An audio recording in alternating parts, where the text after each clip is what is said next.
ഇന്ന് നമുക്ക് ഫുഡിന് ഓർഡർ ഉള്ളൊരു ദിവസമാണ് കേട്ടോ. അപ്പം ഇന്ന് ബീഫ് ബിരിയാണിക്കുള്ള ഓർഡറാണ് കിട്ടിയിട്ടുള്ളത്. 6 കിലോ ബീഫ് ബിരിയാണിയാണ് കേട്ടോ ഉണ്ടാക്കി കൊടുക്കേണ്ടത്.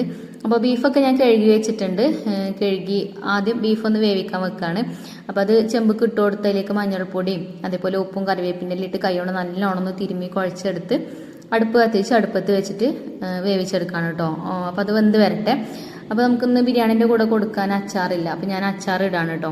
ഈത്തപ്പഴ അച്ചാറാണ് നമ്മൾ കൊടുക്കാറ്. ചിലപ്പം ഈത്തപ്പഴം മാങ്ങയും വെച്ചിട്ടുള്ള അച്ചാർ കൊടുക്കും, അല്ലെങ്കിൽ ഈത്തപ്പഴം കൊടുക്കും. അപ്പോൾ അച്ചാർ ഇട്ടതൊക്കെ കഴിഞ്ഞിട്ടുണ്ട്. അപ്പം നമുക്ക് കൊടുക്കണമെങ്കിൽ അച്ചാർ ഉണ്ടാക്കിയിട്ട് വേണം കേട്ടോ. അപ്പോൾ ഞാൻ കുറച്ച് ഈത്തപ്പഴം കുരുവൊക്കെ കളഞ്ഞാണ്ട് കഴുകി വെച്ചിട്ടുണ്ട്. അതേപോലെ 2 അച്ച് ശർക്കര ഉരുക്കാനും വെച്ചിട്ടുണ്ട് കേട്ടോ.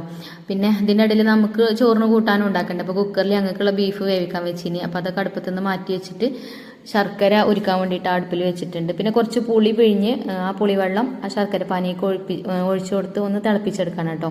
പിന്നെ അച്ചാർക്ക് ഇതാ ഉലുവയും കടുകും വറുത്ത് പൊടിച്ചു വെച്ചിട്ടുണ്ട്. ഉലുവയും കടുകും വറുക്കുമ്പോഴേ ഒരു 2 ഏലക്കായ, ഒരു നുള്ള് നല്ല ജീരകം അതും കൂടെ കൂട്ടിയിട്ടാണ് കേട്ടോ വറുത്തെടുത്തിട്ടുണ്ടായിരുന്നത്. അപ്പോൾ നല്ല ജീരകം കൂടരുത് കേട്ടോ. കൂടി കഴിഞ്ഞാൽ അതിൻ്റെ ആ ഫ്ലേവറും ടേസ്റ്റും ഒക്കെ പോവും. കുറച്ച് മതി. അപ്പോൾ അത് പൊടിച്ച് വെച്ചു. പിന്നെ ചട്ടി വെച്ച് ഞാൻ അതിലേക്ക് നല്ലെണ്ണയാണ് കേട്ടോ ഒഴിച്ചു കൊടുത്തിട്ടുണ്ടായിരുന്നത്. പിന്നെ ആദ്യം കറിവേപ്പിൻ്റെ ഇല അതിലിട്ടിട്ട് ഒന്ന് ഫ്രൈ ചെയ്ത് മാറ്റി വെച്ചിട്ടുണ്ട്. പിന്നെ അതാ നമ്മൾ കഴുകി വൃത്തിയാക്കി വെച്ച ആ ഒരു ഈത്തപ്പഴം ഉണ്ടല്ലോ, അത് നമുക്ക് അതിലിട്ടിട്ട് ഒന്ന് ഫ്രൈ ചെയ്ത് എടുക്കണം കേട്ടോ. എന്നിട്ട് വേണം അച്ചാറിടാൻ. അപ്പം നമ്മൾ കഴുകിയതല്ലേ, അപ്പോൾ ആ വെള്ളമൊക്കെ ഒന്ന് പോവണം ഇന്ന്. അപ്പോൾ കൂടുതൽ അച്ചാറൊക്കെ ഉണ്ടാക്കുമ്പോൾ അതുപോലെ ഉണ്ടാക്കുകയാണെങ്കിൽ കേട് വരില്ല കേട്ടോ. അങ്ങനെ ഈത്തപ്പഴമൊക്കെ നമ്മൾ ഫ്രൈ ചെയ്ത് മാറ്റി വെച്ചു. പിന്നെ ആ ഒരു എണ്ണയ്ക്ക് തന്നെ കുറച്ച് ഉലുവയും അതേപോലെ കടുകും ഇട്ടിട്ടൊന്ന് പൊട്ടിച്ചെടുക്കുന്നുണ്ട്. ഉലുവയും കടുകും നല്ലോണം പൊട്ടണം കേട്ടോ, എന്നാലുള്ളൂ അച്ചാർ നല്ല ടേസ്റ്റ് ഉണ്ടാവും. അതേപോലെ കേടാവാതിരിക്കുകയും ചെയ്യുക. പിന്നെ അതിലേക്ക് ഇഞ്ചി, വെളുത്തുള്ളി, പച്ചമുളക് ചതച്ചത് ചേർത്ത് കൊടുത്തു. അതും നല്ലോണം മൂപ്പിച്ചെടുക്കണം. ആ വെള്ളമൊക്കെ വറ്റി നല്ലോണം മൂപ്പായി വരണം കേട്ടോ. എന്നാൽ കരിയും ചെയ്യരുത്. പിന്നെ അതിലേക്ക് പൊടികൾ ചേർത്ത് കൊടുത്തു. കാശ്മീരി മുളക് പൊടി, കുറച്ച് മഞ്ഞൾപ്പൊടി, കുറച്ച് എരിവുള്ള മുളക് പൊടി.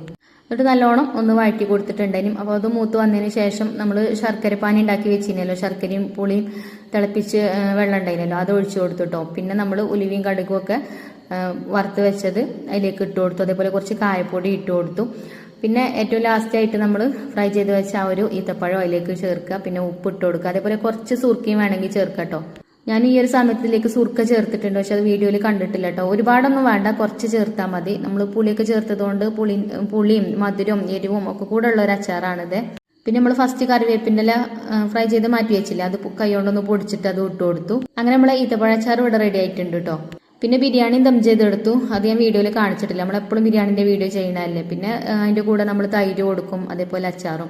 അപ്പോൾ ഒക്കെ റെഡിയാക്കിയൊക്കെ പാത്രത്തിലാക്കി കറക്റ്റ് സമയത്ത് തന്നെ നമുക്ക് കൊടുക്കാനും പറ്റിയിട്ടോ. അപ്പോൾ നമ്മൾ ബിരിയാണിക്കും അച്ചാറിനൊക്കെ നല്ലൊരു റിവ്യൂ ആണ് കേട്ടോ കിട്ടിയത്.